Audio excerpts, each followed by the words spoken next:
നിങ്ങളിപ്പോൾ കണ്ടുകൊണ്ടിരിക്കുന്നത് ബീട്രൂട്ട് മെഴുക്കുവരട്ടി. വലിയ സംഭവമൊന്നുമില്ല. മെഴുക്കുവരട്ടി ഇത് വേണമെങ്കിൽ അച്ചാറെന്ന് വിളിക്കാം.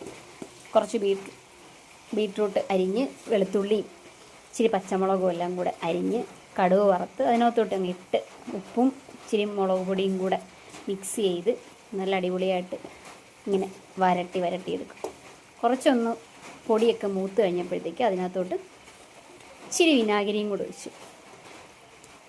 ഇതിനോടിടയ്ക്ക് ഉപ്പൊക്കെ ഉണ്ടോ എന്ന് നോക്കണം. കുഴപ്പമില്ല, ഉപ്പൊക്കെ ഉണ്ട്. പോരാത്ത ഉപ്പൊക്കെ ഇപ്പം ഇടാം കേട്ടോ. ഇനി ഒന്ന് ചെറുതായിട്ട് ഇതിനെയൊക്കെ ഒന്നിങ്ങനെ എന്തുവാ ഇങ്ങനെ പറയുന്നത്, അതിനെ നിരത്തിയിട്ടിട്ട് ഒന്ന് മൂടി വെച്ച് ഒന്ന് വേവിച്ച് ഒന്ന് ആവി കൊള്ളിക്കുക. അങ്ങ് വെന്തുടഞ്ഞ പോലെ കിരികിരാന്ന് കടിക്കാൻ പറ്റുന്ന രീതിയിൽ ആകുമ്പോൾ അങ്ങ് നിർത്തി സെറ്റ് ചെയ്ത് വെച്ചേക്കും. ഇത് 3-4 ദിവസമൊക്കെ ഇരിക്കും കേട്ടോ. പുറത്ത് ഫ്രിഡ്ജിൽ അതിൽ കൂടുതലിരിക്കും.